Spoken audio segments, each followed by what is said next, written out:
صدر آصف علی زرداری اور وزیر اعظم شہباز شریف نے ملک میں حالیہ بارشوں اور سیلاب سے متاثرہ افراد کو ہر ممکن امداد اور بحالی کی سہولیات فراہم کرنے کی ہدایت کی ہے۔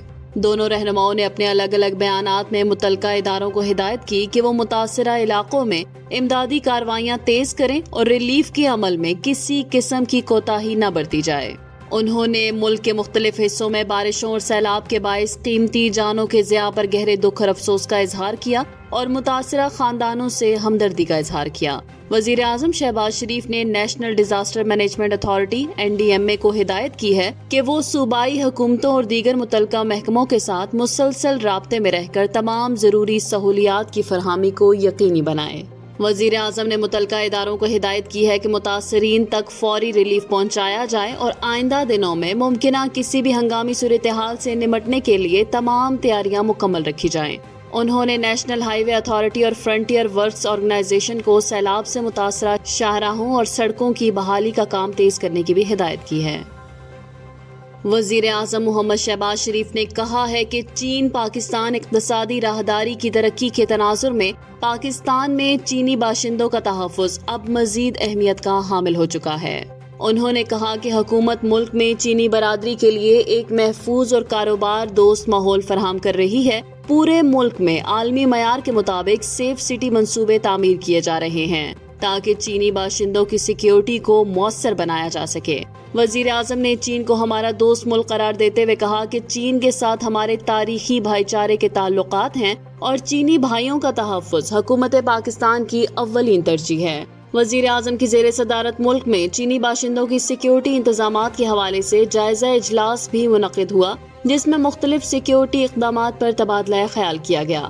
وزیر اعظم نے کہا کہ چین پاکستان اقتصادی راہداری پاکستان اور چین کا انتہائی اہم مشترکہ منصوبہ ہے جو اب اپنے دوسرے مرحلے میں داخل ہو رہا ہے جس میں دونوں ممالک کے درمیان بزنس ٹو بزنس طرز پر معاملات طے کیے جائیں گے۔ اقوام متحدہ کے سلامتی کونسل نے پاکستان کی جانب سے پیش کی گئی قرارداد متفقہ طور پر منظور کر لی ہے۔ یہ قرارداد تنازعات کے پرامن حل کے طریقہ کار کو مضبوط بنانے کے لیے پیش کی گئی ہے۔ نائب وزیر اعظم اور وزیر خارجہ اسحاق ڈار کی زیر صدارت اقوام متحدہ کی سلامتی کونسل کا اجلاس ہوا جس میں قرارداد نمبر 2788/2005 پر غور کیا گیا۔ قرارداد میں تمام رکن ممالک پر زور دیا گیا کہ وہ تنازعات کے حل کے لیے پرامن ذرائع استعمال کریں اور سلامتی کونسل کی قراردادوں پر مؤثر عمل درآمد کو یقینی بنائیں۔ مزید برآں رکن ممالک اور اقوام متحدہ کو ترغیب دی گئی ہے کہ وہ بروقت سفارتی کوششوں، ثالثی اعتماد سازی اور علاقائی و بین الاقوامی مذاکرات کے ذریعے تنازعات کو بڑھنے سے روکیں۔ چیف جسٹس یحییٰ آفریدی نے مقدمات کی درجہ بندی میں تاخیر پر گہری تشویش کا اظہار کیا ہے۔ سپریم کورٹ میں ان کی زیر صدارت عدالتی اصلاحات پر 5واں سیشن منعقد ہوا جس میں اصلاحات پر عمل درآمد کا تفصیلی جائزہ لیا گیا۔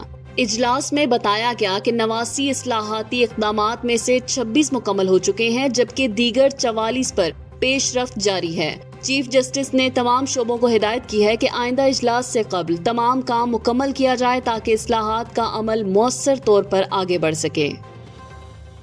قومی اسمبلی کی پبلک اکاؤنٹس کمیٹی کے چیئرمین جنید اکبر خان کی زیر صدارت اجلاس میں وزارت توانائی سے متعلق آڈٹ اعتراضات کا تفصیلی جائزہ لیا گیا۔ اجلاس میں متعلقہ حکام نے IPPs کی انسٹالڈ کیپیسٹی اور بجلی کی پیداوار کے اعداد و شمار پیش کیے۔ بتایا گیا کہ 2015 میں IPPs کی انسٹالڈ کیپیسٹی 9765 میگا واٹ تھی جو 2024 میں بڑھ کر 25,642 میگا واٹ ہو چکی ہے جبکہ بجلی کی قیمت سالانہ 141 ارب سے بڑھ کر 1.4 ٹریلین روپے تک پہنچ گئی ہے۔ اجلاس میں مالی سال 2015 میں 58 بلین کلو واٹ آور اور 2014 میں 90 بلین کلو واٹ آور بجلی پیدا ہونے کی تفصیلات بھی دی گئی ہیں۔ کمیٹی کے ارکان نے بجلی کی قیمتوں اور گنے کے پھوگ سے بجلی کی پیداوار پر سوالات اٹھائے جہاں CPPA حکام نے کہا کہ گنے کے پھوگ سے بجلی کی پیداوار بینچ مارک سے زیادہ رہی ہے۔